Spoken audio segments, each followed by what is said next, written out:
Dear friends, today we are going to discuss one more topic of Civics textbook Social and Political Life for class 7th.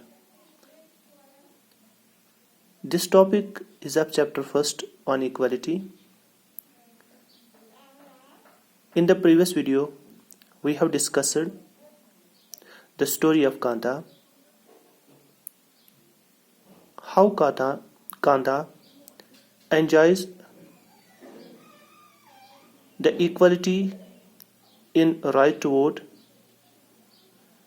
but when we see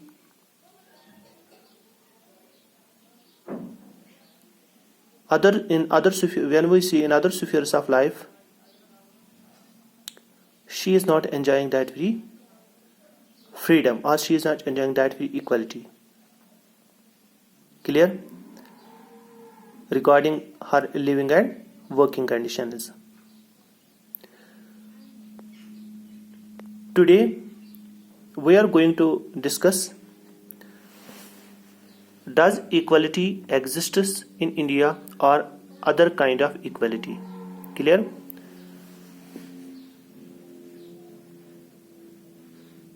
So discussing this very topic, we will start that people in a democratic country like India may have the right to vote, as you have seen in the story of Kanta. Kanta, being a domestic worker, she enjoys equality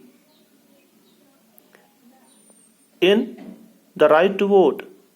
In right to vote, there is equality. Every individual enjoys that free equality. Clear? But whose daily living and working conditions are far from equal, because we have seen that she, being a domestic worker, she has to clean the house of Mr. Jain. She has to she does not even get proper time to take care of her children or daughter. She does not she is not in a position to treat her daughter in a good hospital, to provide her children the good health facilities. So there are differences. Clear? So we have seen how the living and working conditions of the so many people in India are far from equal. Why they are not enjoying that very equality which they are enjoying in political sphere? Why they are not enjoying that very equality in living and working conditions or in other spheres of life? How? Clear? So we have seen that rich and poor. What is this? When we talk about reality, in reality, differences does exist in India on the basis of rich and poor. We have seen there is a gap between rich and poor people, as is the case of Kanta and her master, Mr. Jain, Ashok Jain. Clear? Ashok Jain being a rich, so how she enjoys her life, but Kanta, being a domestic worker, how she faces hardships. Clear? So we have seen that differences exist between rich and poor people in India. Clear? Number second, upper caste and lower caste. We have seen that, or we are seeing differences exists between upper caste and lower caste in India, or people are being discriminated in India on the basis of their caste. Clear? Number third, inequality does exist on the basis of religion. So we have seen differences exist on the basis of religion. I mean to say, people are being discriminated on the basis of their religion in India. So, in nutshell, in this sense, people are highly divided, despite being treated equally under the Constitution. Constitution no doubt treats the individuals equally, but we have seen that on these very basis, people are highly divided. People are divided on the basis of people are divided on the basis of caste. People are divided on the basis of religion. People are divided between rich and poor. Clear? So let us understand the following inequalities with two stories. So we will understand these three aspects: rich and poor, differences on the basis of rich and poor, or inequality, discrimination between differences between lower caste and upper caste. Number third, how people are being discriminated on the basis of their religion. We will try to understand these aspects through two stories: story of Om Prakash Valmiki, and number second, story of Mr. and Miss Ansari. Clear? So once we will go through these two stories, we will finally come to know whether equality really exists in India or not. Clear? So far as the story of Om Prakash is concerned, Om Prakash was a Dalit writer. He was a Dalit writer. He wrote a famous book by the name of Jothan. In that very book, in that very autobiography, Valmiki shares his experience of the school. What he writes that how he faces discrimination from the side of his classmates, because Om Prakash Valmiki was not allowed to sit in the same class. He writes that sometimes I have to sit near the door, and he also writes that I have to sit sometimes even on the floor, and number third, he also writes in his autobiography that even sometimes my classmates even beat me without any reason, because you being a Dalit family, you being from a Dalit family, so you have no right to study with us, because we are from the upper family. Clear? So on that very grounds, he faces so many discrimination. And one more important thing which he shares in his autobiography, he writes that when I was in class 4th, the headmaster of my school asked me to sweep the school and the playground. Clear? And Valmiki did it, and he writes that during that very activity, during that very punishment, my face was covered with dust, and that very dust has gone inside my mouth. Clear?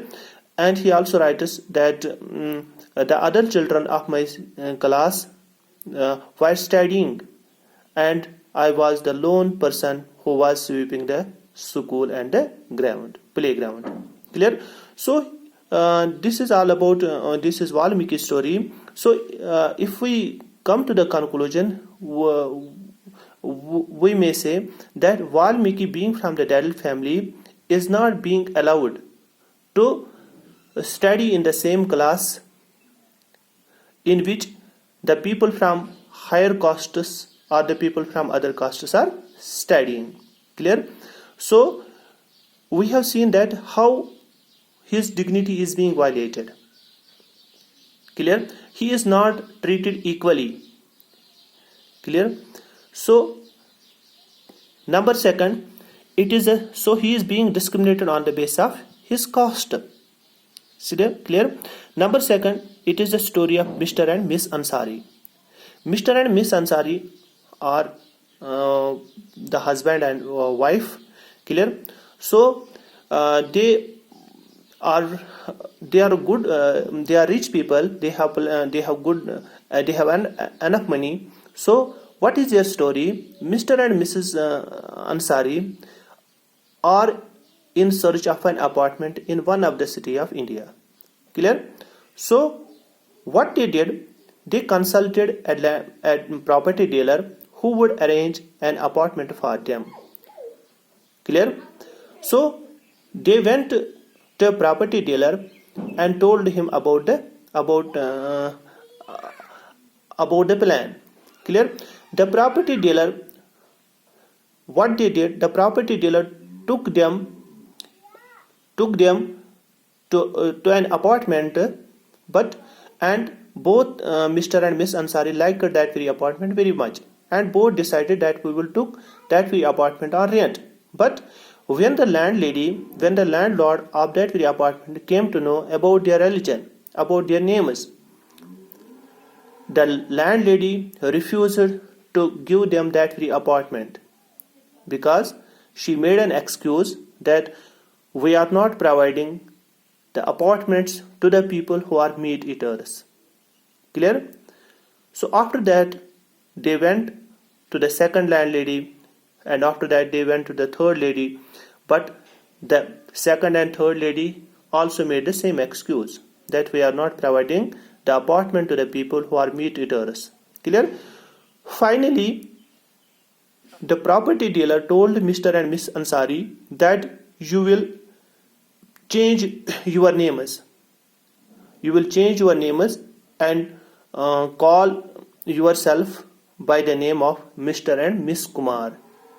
Clear? But both refused to do it because they decided that we will not change our names. Clear? Finally, in the end,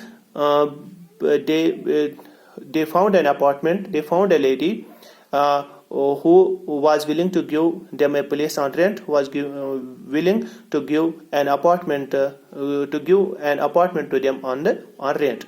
But in nutshell, if we come to the conclusion, we have seen that Om Prakash, a member of a Dalit family, and Ansaris, so how these two are being treated unequally on the basis of differences of caste and on the basis of differences of religion. Because Mr. and Miss Ansari, being from the minority family, being from a Muslim family, how they face discrimination, how they are not being treated equally in India. Clear? And Om Prakash Valmiki, being a member from a Dalit family, how he faces discrimination. So when persons are treated unequally, their dignity is violated. Clear?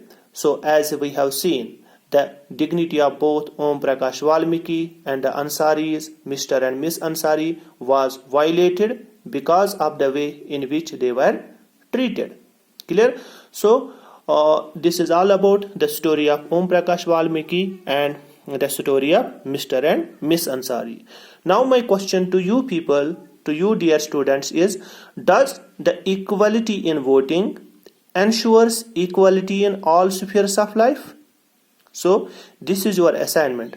I will repeat my question again. Does the equality in voting ensures equality in all spheres of life? So you have to connect this very question to the story of Kanta, or to the story of Om Prakash Valmiki, or to the story of Mr. and Miss Ansari. Clear? So tomorrow we will discuss another topic of this very chapter, that is equality in Indian democracy. Clear? So I hope that you have got this topic properly. If anybody is having any doubt, please let me know. Thank you.